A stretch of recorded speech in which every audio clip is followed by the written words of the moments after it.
Welcome to Reimagining Liberty, a show about the emancipatory and cosmopolitan case for radical social, political, and economic liberalism. I'm Aaron Ross Powell. Last fall, I had the extraordinary opportunity to travel to Delhi, India, to give a talk to young Indian liberals at a seminar put together by the Center for Civil Society. The topic was the connection between Buddhist philosophy and liberalism. If you're a regular listener to this show, or reader of my work, you'll know this connection has been central to my thinking and approach to political questions for some time. I believe that Buddhist ideas give us important tools for understanding not just why we ought to be liberals, but why liberalism is the best political system for making the world better. What follows, sort of a bonus episode of Reimagining Liberty, is the audio recording of that talk. I don't assume any knowledge of Buddhist philosophy, but instead introduce its core ideas while showing how they both point to liberalism as the best political system and also how internalizing Buddhist insights can make us better liberals. If you enjoy Reimagining Liberty, I encourage you to check out my companion newsletter, where I write about the kinds of ideas we discuss on this show. You can find it on my website at www.aaronrosspowell.com. With that, here's my talk on Buddhism and liberalism. I very much hope you enjoy it.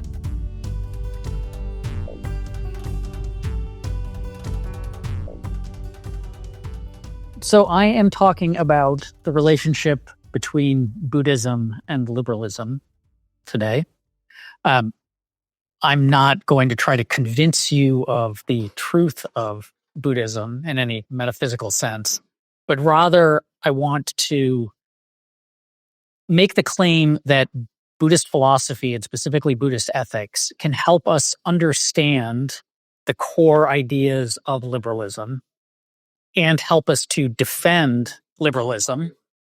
And further, that Buddhist insights can help us understand why illiberalism is appealing to so many people and why it, I think, necessarily leads to suffering. Liberalism creates suffering for the illiberal themselves and then for society when they try to impose illiberal systems or values on it. And then finally, I think Buddhist insights and some ideas from Buddhist practice can help us be better liberals by strengthening our commitment to liberal principles, and also can help us thrive, be happier, be more content within a liberal society. I'll give a very brief overview of Buddhist ethics to give some context to the rest of the talk. So the Buddha was a rough contemporary of the pre-Socratic Greeks, and he set out to solve the problem of suffering, or the Pali word is dukkha, which gets translated in English as suffering, but a better translation is something more like unease, dis-ease, discontentment, stress, that feeling. The origin of the word is actually a wheel that rubs. So there's just something that's slightly off and uncomfortable. And the story goes that he was raised a wealthy prince. There's different versions of it. And his family kept all of the bad things in the world from him. And then he was out in the town, in the city, and witnessed old age, sickness, and death for the first time, and realized that these are inevitabilities. All of us will grow old. All of us will get sick. All of us will eventually die. And that this was a cause for suffering in the lives of the people who experienced it and in the lives of the people who anticipate experiencing. And so he set out, he left his family, ran off into the countryside to try to solve this problem. And specifically what he wanted to find was a happiness that was deathless. So this is a happiness that wouldn't end.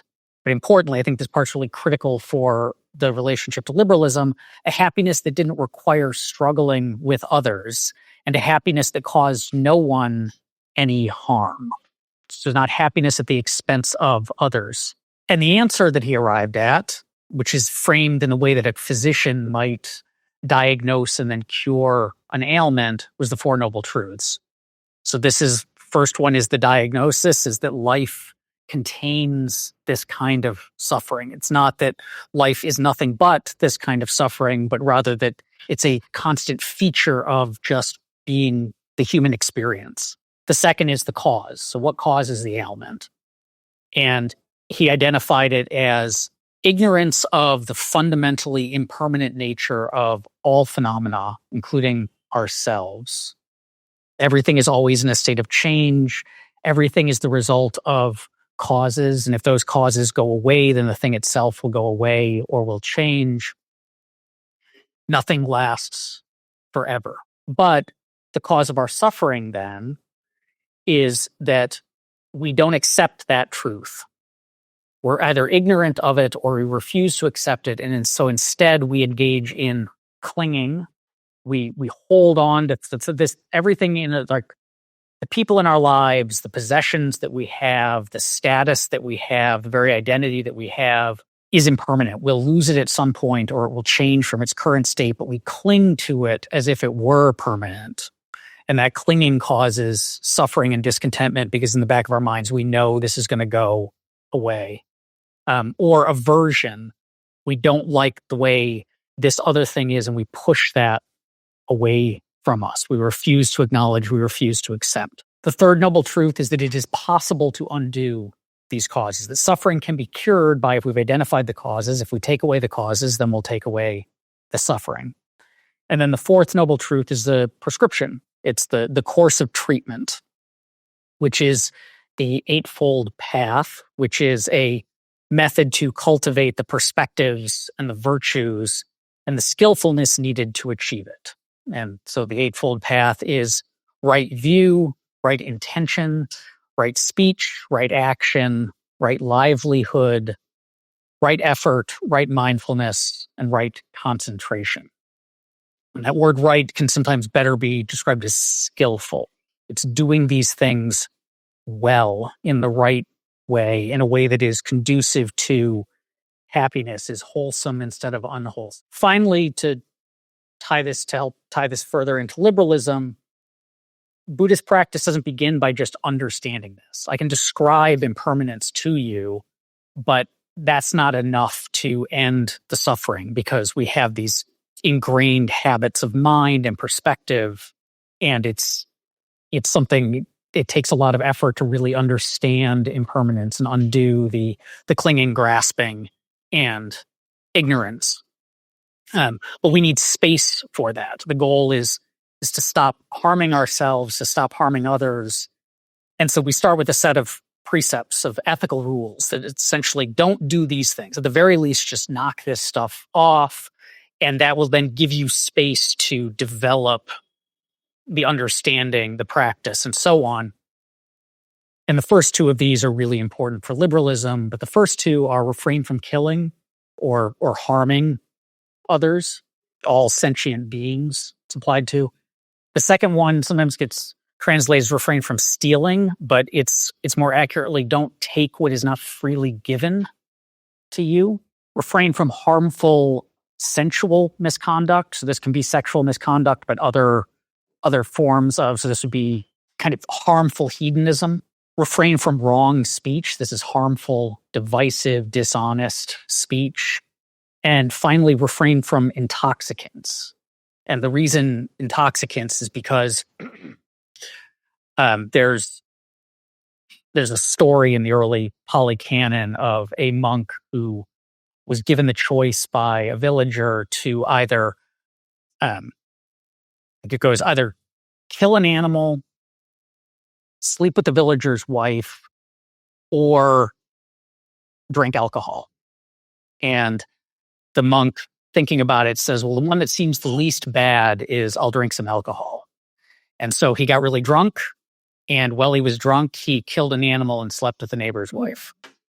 And so that it is don't take intoxicants that cause heedlessness, that would cause you to basically forget about all of the other precepts. So that's kind of the broad overview of Buddhism. And then there are methods for meditative practices, shifts in perspective, behaviors to kind of bring you along this path. Liberalism. What does this have to do with liberalism? Well, if we take a step back, the Eightfold Path points to two things. One is non-harm. So we can't end suffering if we are inflicting it on ourselves and on others. And part of the on others is because you might say, well, I just really enjoy hurting people, right? Or I enjoy stealing. These things don't seem to cause me suffering. And the argument is that being virtuous, being ethical brings a degree of peace. If we are unethical, if we're dishonest, we're constantly worried that someone's going to find out about those lies. If we are harmful to others, we're constantly worried that that's going to come back on us. And that worry, that anxiety makes it harder to kind of have the mental space to cultivate virtues in a better, stronger, more wholesome perspective. And so we need to just stop that stuff, like the easy stuff. Stop killing, stop stealing, stop being dishonest and divisive, and so on, to give ourselves space to then develop further. And then the Eightfold Path points to recognizing and accepting impermanence, because ultimately the source of this suffering is that we are insisting, consciously or unconsciously, that the world and our nature be something that they cannot be. We're demanding a reality that contradicts the actual state of reality. Liberalism, to give a rough definition of it, is respect for rights and equal dignity of others. So not placing your interests above, yourself above, but we all are on an equal moral level and acting that way. That's non-harm, right? That's not killing. That's refraining from stealing, and so on. And then liberalism is diversity and dynamism. A liberal society is an open society. An open society means open is the opposite of grasping or clinging, right? It's a society where we're going to let people be and let them be themselves, let them discover themselves, let them try things. Buddhism began in this kind of radical act of self-authorship and experiments in living, right? Because he said, I had this one life, but I'm going to drop out, as many ascetics did in ancient India. I'm going to kind of drop out of society and go off and try. And he tried a whole bunch of things. Like he was not the only person out there trying to solve this problem of suffering. And there were people who thought the way to do it was extreme self-mortification. So they'd starve themselves and beat themselves and inflict suffering, and that somehow that would clear it out. And he tried that and it didn't work. There are other people who argue that the way to end suffering was to just indulge in all of the pleasures of life. That didn't work. And so finding that other path required breaking from trying things new that weren't what everyone else was doing. And a society that enables that, because all of us are different, is going to be one that is diverse. All of us have different interests, different preferences. We like different kinds of music. We have different visions of how we want our lives to play out. And a liberal society enables us to pursue those. And that results in diversity. But it's also going to be dynamic, right? Like it's not, diversity is a snapshot in time. At any given moment, we can say, like, what are the interests of the people in this room right now? But if we regathered in a year, the same people, and I asked what your interests were, it would be different. You might have shifted to something else. You might have discovered something new. An open society is one that is diverse and constantly changing, and that's impermanence. And I should note that this is both social and economic liberalism represented by these two principles. Social liberalism we kind of just talked about, right? Like People are free to pursue, to self-author, to choose their own lives and live them how they see fit, and to find others who they share those interests with. But economic liberalism fits this bill too. What is a market? What is a market economy? A market economy is one where we respect the rights of others in the form of property rights, where we respect that second precept.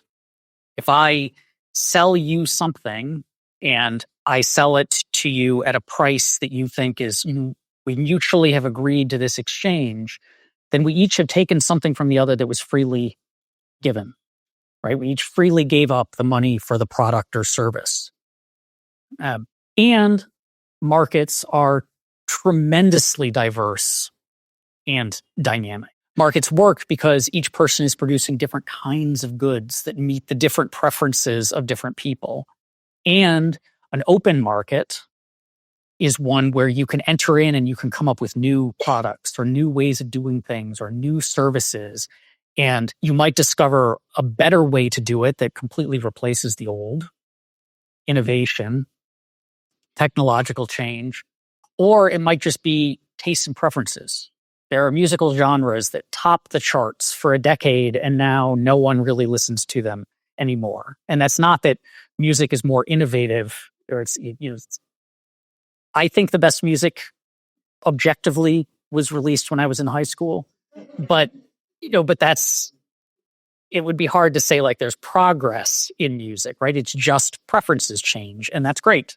So a market, and then what a market does is, so if understanding non-harm and impermanence is how we create happiness for ourselves or undo suffering, markets achieve happiness for a much larger number of people and undo suffering, raise people out of poverty, solve medical problems, and so on by harnessing those powers of non-harm, property rights and exchange, and diversity and dynamism in the form of innovation. They create prosperity by acknowledging these two facts of reality and taking advantage of that.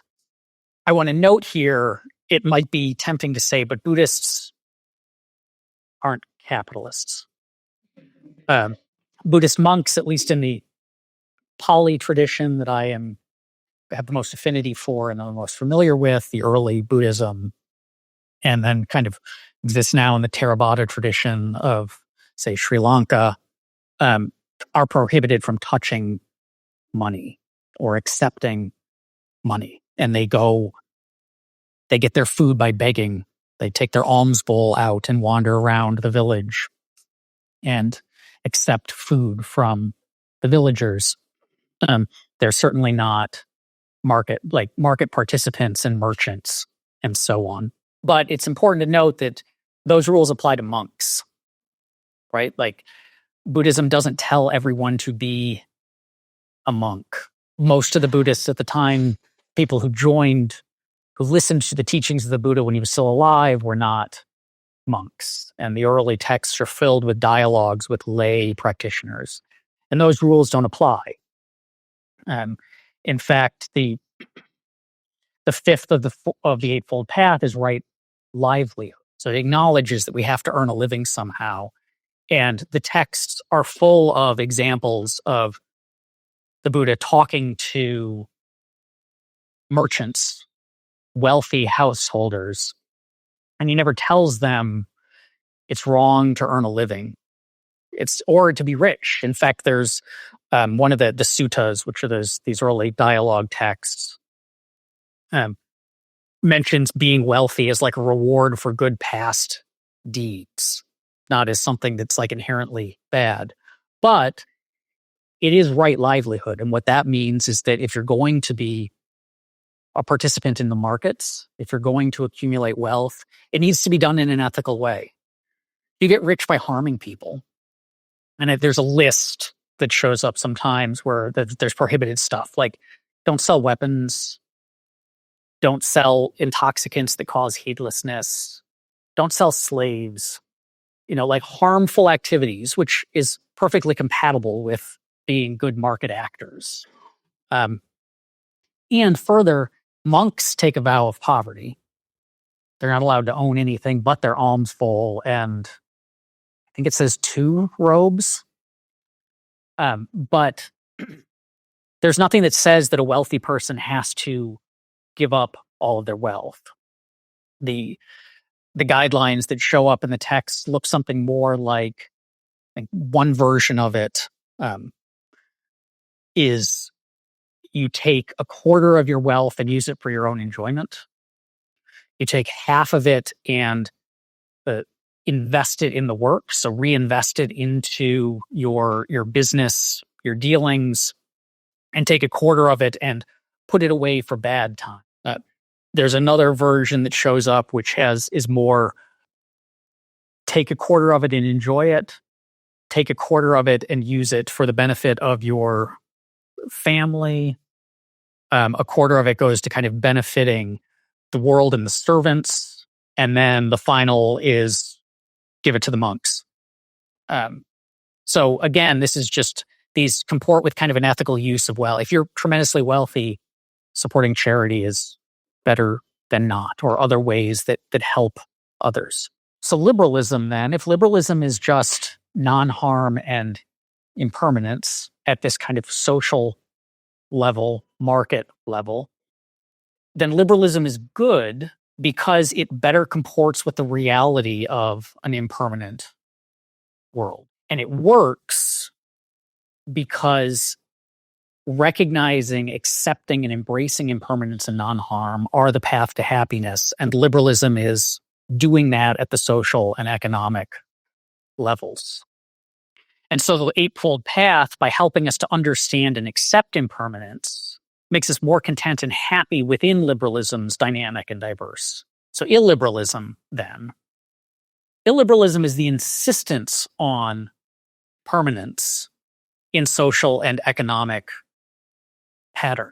So if impermanence is inevitable, and if diversity and dynamism are inevitable at the social level, then a system that denies those will necessarily fail. Liberalism is clinging, insistence on permanence, and its aversion to change. So in a Buddhist context, if the 3 poisons, as they're called, the 3 sources of suffering are clinging, aversion, and ignorance of impermanence, a liberalism is clinging, aversion, and ignorance, or refusal to accept impermanence.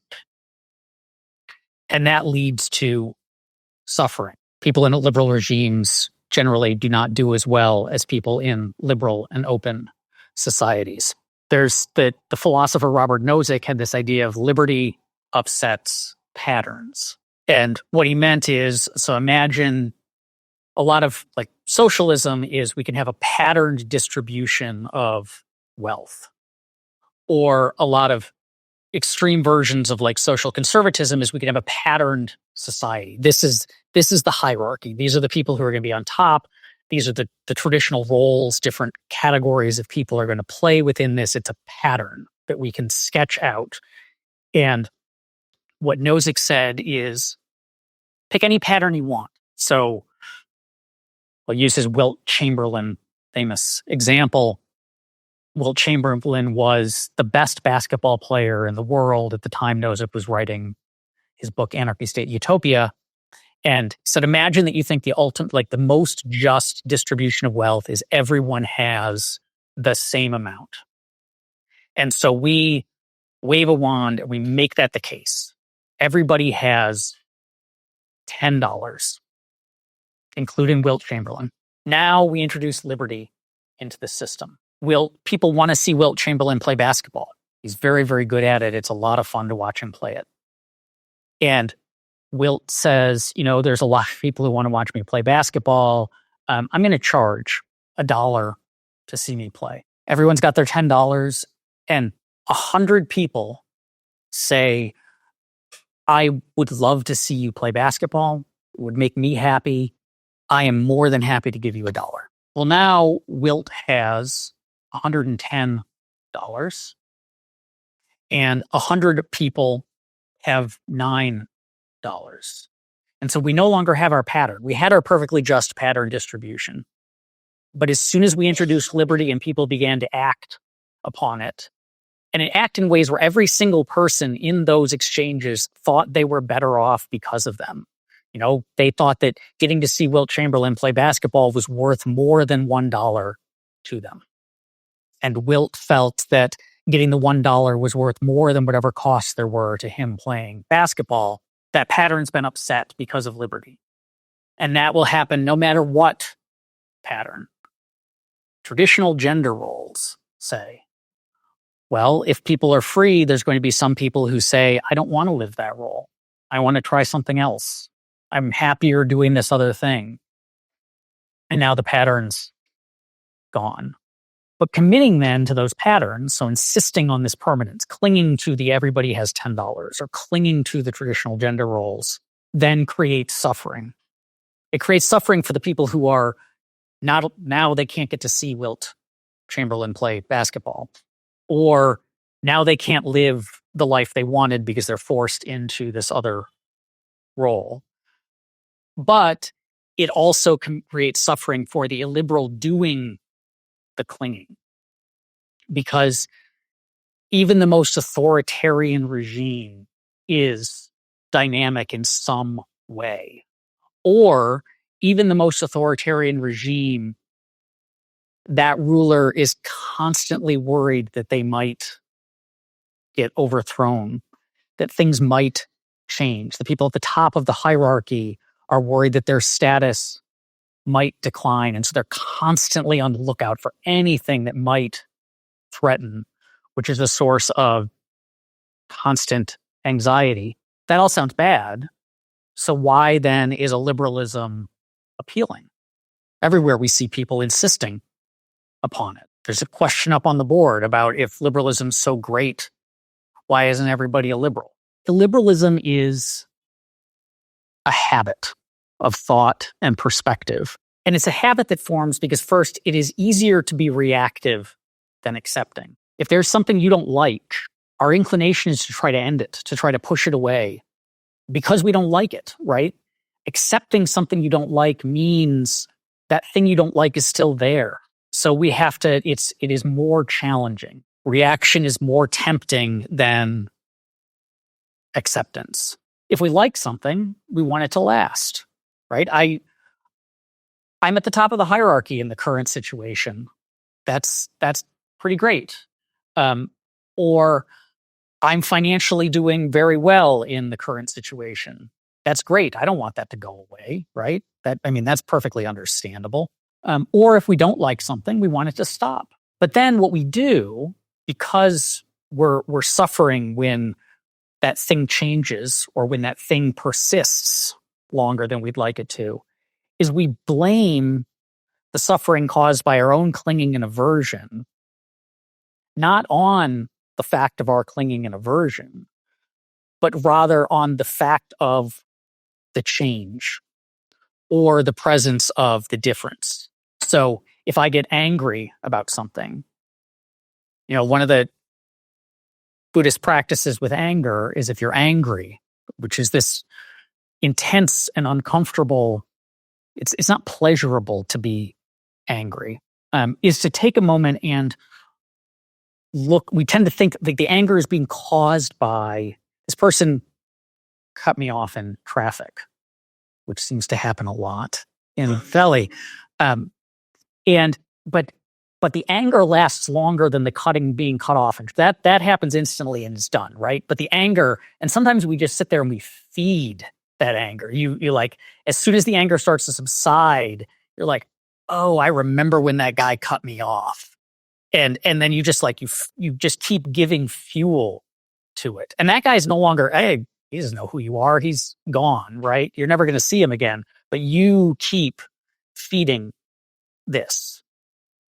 And so the suffering from that is caused by your reaction as opposed to the thing itself. And then the leader, the populist leader, the illiberal leader, the socialist, so on, comes along and rather than saying, hey, In an open and free society, people are going to do things that you don't like.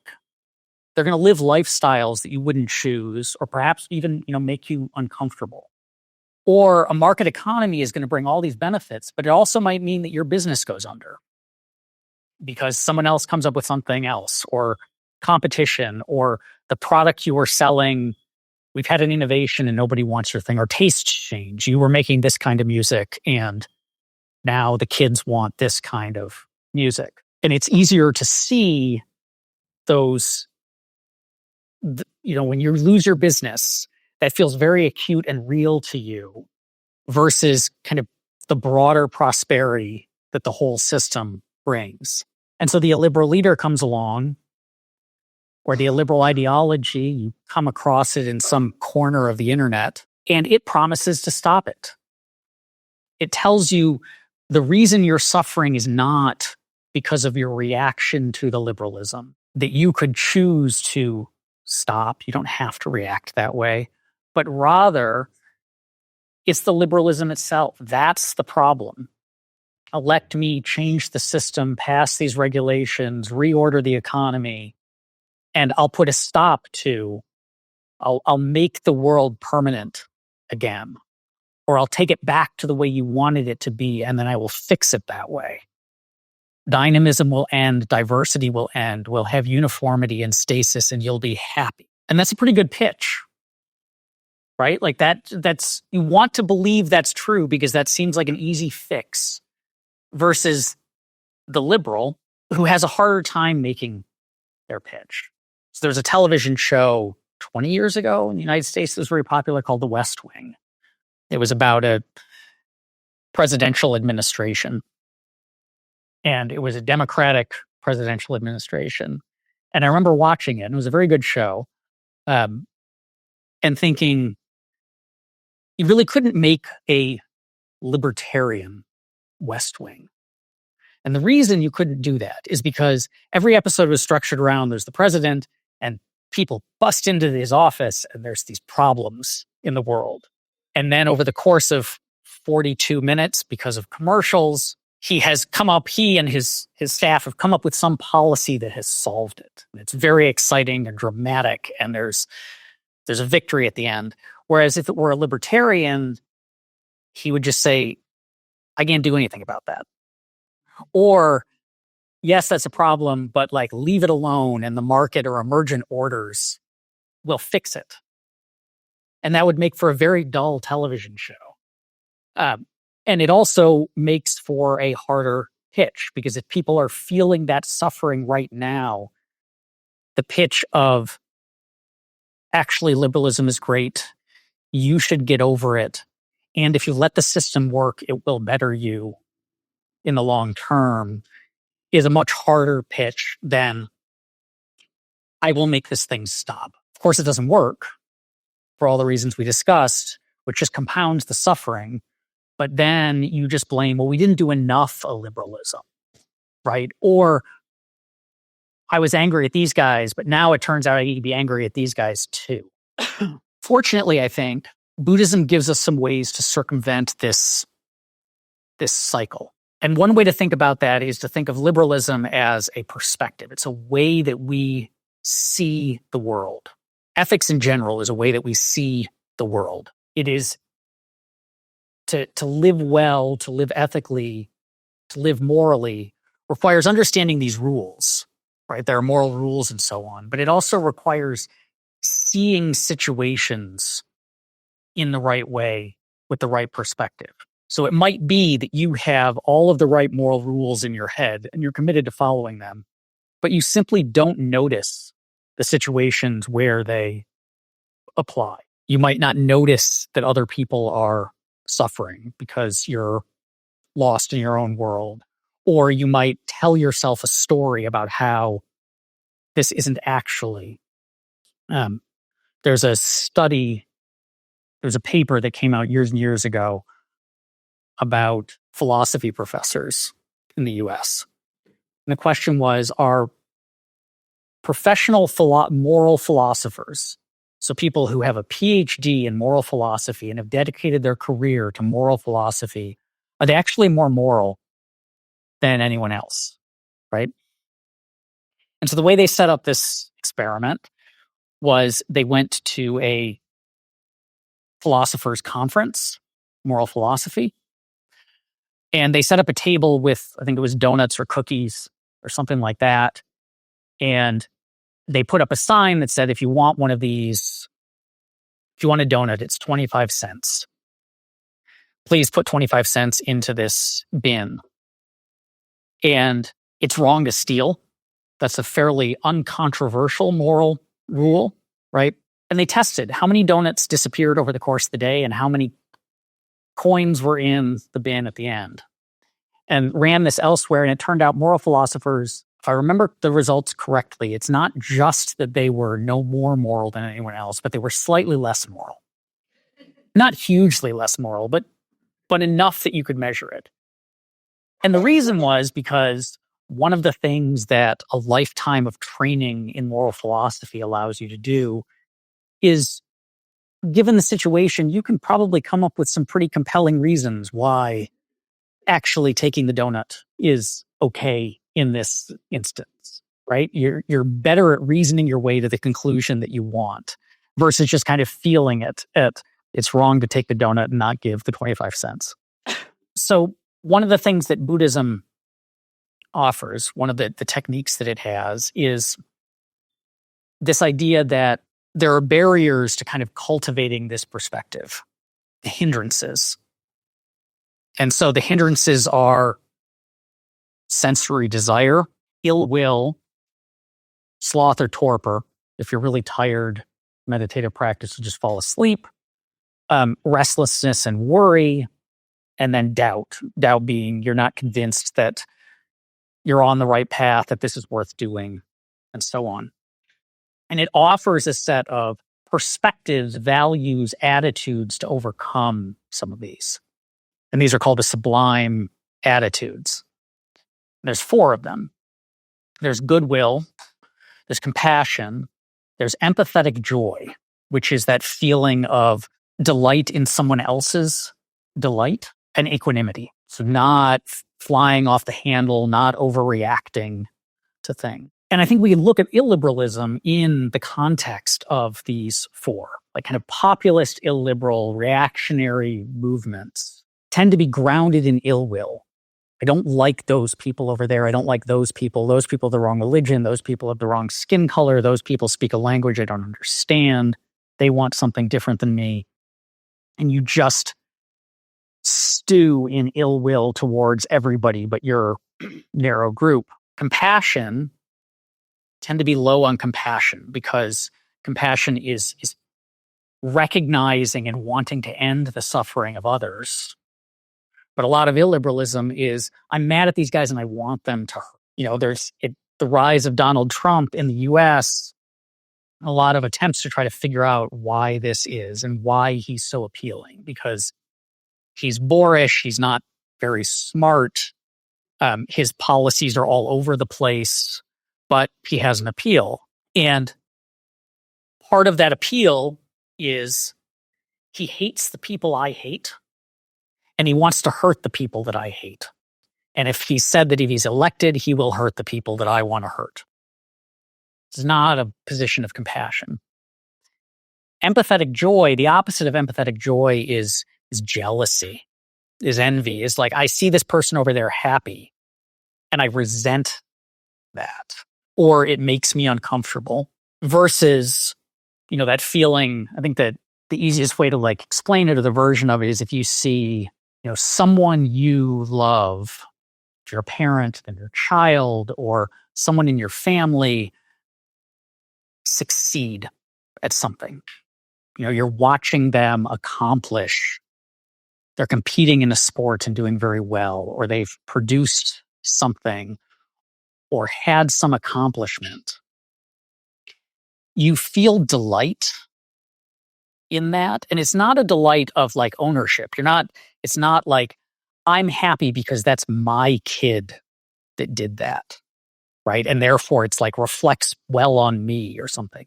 It is genuinely an empathetic joy. You are happy for them because they are happy. It is making you happy. And that's really challenging for in a liberal society, because a lot of the happiness that you see in a liberal society is diverse. It is people who are able to go off and live the life that they always wanted, but it's not the life that you would have chosen. And so you resent them. Their happiness can't be authentic because it's not the kind I would have chosen, or it somehow is harmful, or I'm just mad about it. And then equanimity. Politics gets people pretty angry, and anger can be appropriate. There are times that when anger can be righteous and good, and when you see injustices in the world, being blasé about them, just kind of detached, it doesn't matter, is not the right approach. But politics encourages us to get overly angry, and then to encourage anger and feed the anger and hold on like the guy who cut you off. That's basically all of politics for a lot of people, is just what's something I can be angry about now. And so, but what's fortunate is I think one of the insights of Buddhism is that these sublime attitudes are trainable.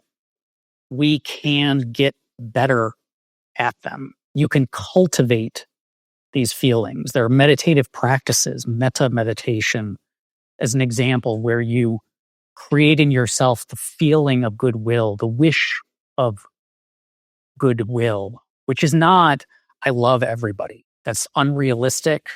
It would be weird to love everybody equally. It's fine to love your own children or your parents more than some random person on the street, but it's goodwill. It's wanting everybody to be happy, to find happiness, even bad people, right? Wishing bad things upon bad people is not healthy. It doesn't cause the bad things to happen, first off. And so it's just stewing in negativity. But a bad person, you can wish them happiness, because you can say, I wish this person is clearly, their badness is causing suffering for them, even if they're not aware of it. And they are caught up in clinging and aversion and ignorance. And I have goodwill for them in the sense that I wish that they could find happiness. And so you can meditate and cultivate these even bring these feelings to mind, sit there and kind of wish goodwill to people, to the world, to everyone, and practice. Because one of the really important insights is that much of the way we view the world, much of our values are habits. If you spend all your time angry, it's easier to be angry, and your natural reaction is to get angry. But if you spend your time trying to cultivate goodwill and compassion and empathetic joy, such that you're experiencing what it's like to have those feelings, it's easier to have those feelings. And it's much more pleasurable. The metta meditation feels really good. And so we can shift that. And so that's one of the ways that if feelings of ill will and resentment are causes of illiberalism, then we can kind of strengthen our commitment to liberalism, and in a way that feels awfully nice and makes us happier. So Buddhism, to sum up, Buddhism gives us a path and some tools, so concepts, understanding, practices that do three things simultaneously. The first is makes us better liberal citizens. So we have a deeper commitment to these foundational principles, non-harm, dynamism, diversity of a liberal society. And the deeper our commitment, then, this is the second thing, the stronger our liberalism, because we will be less inclined to deviate from it if we really are committed to it. We'll be less willing to give in to a liberalism in those moments where something happens that really upsets us. And it helps us, these insights help us to love living in a liberal society even more. That as you internalize these things, as you find ways to feel goodwill towards diverse others, to gain empathetic joy from seeing that it's amazing pluralistic society where everybody has wildly different interests and loves and desires and so on, but they all are able, through the prosperity that markets generate, through the freedom that social liberalism affords us, through the experimentation that results from this, of people trying out different ways to live. And you can say, I would never want that lifestyle, but man, it's amazing that that person can find that level of happiness doing that thing. And so if the world is necessarily going to be dynamic and diverse, if we can take delight in that as opposed to just grimacing and tolerating it, then we'll be less likely to run away from liberalism, but we'll also just be happier in the world as it is around us. So again, if liberalism, if Buddhism is correct in these core insights, then an ethical person, someone who relates to others in the correct way, has the correct values, lives a flourishing life, will be a liberal. And a genuinely liberal person, someone who understands these principles of liberalism and embraces them, will be an ethical one. I wanted to close with a quick coda, though. There's a question up on that board of how do we get the ideas in this room out of this room and into the world? And one way to answer that is get better at making arguments for these ideas. Strengthen your arguments and win those arguments with others. And that's good. Being better at defending your ideas in a debate is important. But it's not all of it. Reach matters, right? You want to get these ideas out. There's not that many of us here. Each of you can go and talk to another person. That'll double the number who have heard these ideas. But there's a lot more people than double the number in this room.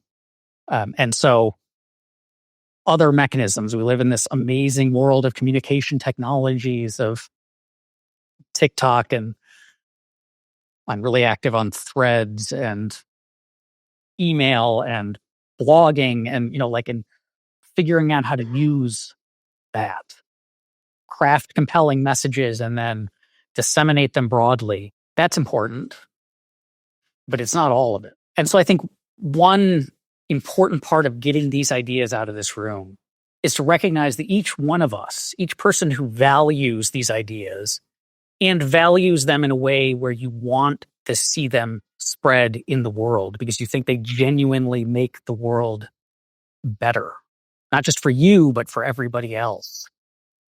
To view yourself as an ambassador of these ideas. Right? These ideas aren't free-floating in the world. Anyone who encounters them for the first time encounters them from someone, whether that's you directly or something you've written or a video you've appeared in or a post you've made. And the ideas will be judged by you, right? The people who are interacting with you have an opinion of you, and then they will judge the ideas based in part on how good your arguments are, but in part on how they judge you. And so this just gives me an opportunity to bring up my favorite passage in the whole of the Pali Canon is thousands and thousands of pages of dialogues. And then that doesn't even include the Tibetan canon, which is thousands more, and the Chinese canon, which is thousands more. There's a lot of these early writings. But my favorite one, my favorite teaching, comes from the Upada Sutta. And the Buddha had this attendant, Ananda. And Ananda was talking to some people because occasionally Ananda would give teachings when the Buddha was meditating or tired or whatever. And he tells these people, he says, this is half of the holy life, having admirable people as friends, companions, and colleagues. And the Buddha jumps in and corrects him. So he says, don't say that, Ananda. Don't say that. Having admirable people as friends, companions, and colleagues is actually the whole of the holy life. And so that's my answer to that, is you can build up a huge amount of knowledge. And we got really interesting stuff from Tom and Trudy, and you can have the reach, right? But be admirable while doing it. Be the kind of person who others look up to, who, when they hear these ideas, which they may have come in with misconceptions and preconceptions about them, like, oh, free market economics is just about kind of selfishness and greed and the rich just not wanting to pay taxes or not wanting to have their businesses regulated, self-interest and so on. Or they might have just coming from other perspectives. You should be the kind of person where someone who hears you making these arguments, their reaction isn't, oh, this confirms that these are just the arguments made by callous or selfish or greedy people, but rather, I may not agree, but I have enough respect for this person. I look up to this person. This is the kind of person who I want to associate as an admirable friend, companion, or colleague, that there must be something to them. Otherwise, a person who's like that wouldn't be arguing this. And so, yeah, I'll end there. Like, it is important to be a knowledgeable liberal. It's important to be a well-communicating liberal, but it is just as important to be an admirable liberal.